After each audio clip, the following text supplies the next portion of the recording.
ఎప్పుడైతే మనం గతాన్ని మర్చిపోతామో మనకు భవిష్యత్తు ఉండదు. గతాన్ని గుర్తుపెట్టుకున్న వాడికి భవిష్యత్తు బాగుంటుంది. చరిత్రను గుర్తుపెట్టుకున్నవాడు చరిత్రలో నిలవబడతాడు, చరిత్రను సృష్టిస్తాడు. ఎందుకు ఐగుప్తు దేశంలో దేవుడు ఇలాంటి కార్యక్రమాలు చేస్తాడు అంటే భవిష్యత్ తరాలు దేవుడికి భయపడాలని.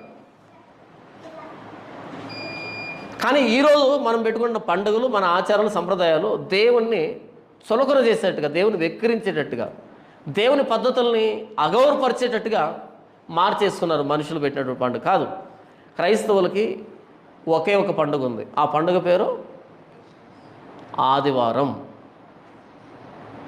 క్రైస్తవులకు ఉన్న పండుగ అంటే క్రిస్మస్ క్రైస్తవుల పండుగ కాదు. ఎక్కడ బైబిల్లో క్రిస్మస్ అని కనపడదు మీకు, గుడ్ ఫ్రైడే కనపడదు బైబిల్లో మీకు, ఈస్టర్ కనపడదు మీకు బైబిల్లో. కనబడిన వాటిని అద్భుతంగా ఆరాధిస్తాం, అద్భుతంగా చేస్తాం. ఇప్పుడు మనం డిసెంబర్ 25 వచ్చిందనుకోండి, ఆ రోజు మనం చర్చి పెట్టలేదనుకో, మీరేమనుకుంటారు చెప్పండి? అసలు మా పాస్టరేనా అని అనుమానం వస్తుంది మీకు, రాదా? అసలు ఈయనేం పాస్టరు, క్రిస్మస్ రోజు కూడా చర్చి పెట్టలేదు, యేసు పుట్టినరోజు పెట్టలేదు అనుకుంటారు మీరు. అదే చివరి రోజు, తర్వాత ఇంకో చర్చిని చూసుకుంటారు. వద్దు ఈ చర్చి వద్దు, ఈ పాస్టర్ వద్దు, అసలు ఇంక వాక్యమే తెలియదని. కానీ బైబిల్ ఎక్కడ క్రిస్మస్ లేదని విషయం మీకు తెలియదు. ఎక్కడ క్రిస్మస్ అనేది లేదు, అపోస్తులు చేయలే. గుడ్ ఫ్రైడే లేదు బైబిల్లో, ఈస్టర్ లేదు బైబిల్లో. కానీ బైబిల్ ఏమని తెలుసా? ప్రభువు దినం ఆదివారం అని ఉంది. ఆదివారం శుభ్రంగా సెలవు పెడతాం. ఇప్పుడు చాలామంది సెలవు పెట్టారు కదా, ఆదివారం శుభ్రంగా సెలవు పెడతాం. కానీ సంవత్సరానికి ఒకసారి క్రిస్మస్ రోజు ఎన్ని పనులున్నా మానేసుకొని కూర్చుంటాం. భ్రష్టత్వం అంటారు దీన్ని. పాత నిబంధన పండుగలు ప్రభు ఘన కార్యాలని, గొప్ప కార్యాలని స్మరించుకోవడానికి, భవిష్యత్ తరాలకు అందించడానికి. అది ఇశ్రాయేలీయులు చేయడం విఫలమయ్యారు కాబట్టి భవిష్యత్తులో నేను కట్టించబోతున్న మందిరములో ఈ పండుగలు జరగాలి, మందిరాన్ని ఆధారం చేసుకునే పండుగలు జరగాలి. భవిష్యత్తు మందిరం నా గొప్ప కార్యాలను వివరించేదానికి కేంద్రంగా ఉండబోతుంది అని చెప్తున్నాడు ఈ లేఖన భాగం ద్వారా, యెహెజ్కేలు ద్వారా దేవుడు మనతో, ఆనాటి ప్రజానీకంతో. భవిష్యత్తులో కట్టబోయేటువంటి మందిరం అనేది పస్కా పండుగ అందులో జరుగుతుంది, ప్రాయశ్చిత్తార్థ పండుగ అందులో జరుగుతుంది, పర్ణశాల పండుగ అందులో జరుగుతుంది. అంటే దేవుని గతాన్ని, దేవుడు చేసిన మేలుల్ని జ్ఞాపకానికి తెచ్చే కేంద్రంగా నేను కట్టించబోయే మందిరం ఉంటుంది అని చెప్పాడు. ఆ మందిరం కంటే గొప్పవాడు, దేవాలయం కంటే గొప్పవాడని ప్రభువుని యేసుక్రీస్తారు. ఆయన శిలువలో ప్రాణం పెట్టి తిరిగి లేవడం ద్వారా ప్రతి నిత్యం దేవుడు మన కోసం చేసిన మేలుల్ని, దేవుడు మనల్ని ఎంతగా ప్రేమించాడో దాన్ని స్మరించుకోవడానికి యేసు ప్రభు శిలువ హేతు అవుతూ ఉంది మనకి. ఆ పండుగలు ఏం చేయలేకపోయావు యెహెజ్కేలు గ్రంథంలో, ప్రభువైన యేసుక్రీస్తు శిలువ వాటిని నెరవేర్చింది.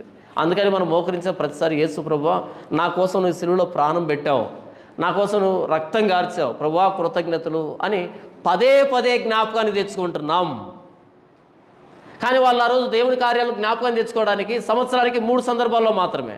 మొదటి నెల 1వ తేదీ నుంచి 7వ తేదీ వరకు పాపానికి సంబంధించిన పండుగ 7 రోజులు, తర్వాత 15వ రోజు నుంచి 22వ రోజు వరకు పస్కా పండుగ, తర్వాత 7వ నెల 15వ దినం నుంచి 22 వరకు పర్ణశాల పండుగ. 3 సార్లే.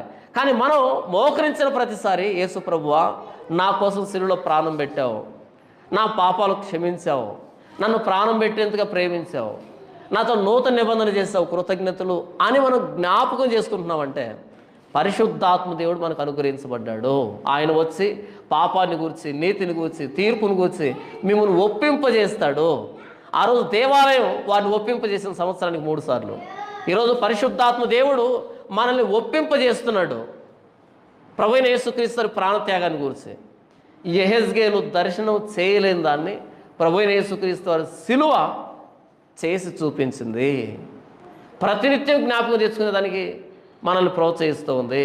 ఇందును బట్టి మనం దేవుణ్ణి ఆరాధిస్తాం. తండ్రి, ఇంతవరకు యెహెజ్కేలు గ్రంథం 45వ అధ్యాయం 18 నుంచి 25 వచ్చిన వరకు రాయబడినటువంటి లేఖన భాగం ద్వారా భవిష్యత్తులో యెహెజ్కేలుకు చూపించినటువంటి ఆ దేవాలయం, ప్రజల ప్రాయశ్చిత్తం ఎంత ముఖ్యమో, ప్రజలు ఆ రక్తాన్ని చూసి సంహారముతో వెళ్ళినప్పుడు ఎలా వాళ్ళు రక్షించబడ్డారో, పర్ణశాలలో వాళ్ళు ఎలా నివసించారో వారికి జ్ఞాపకం తెస్తూ మీ మీద భక్తిని మీరు పుట్టించే ప్రయత్నం చేశారు ఆ దేవాలయం ద్వారా.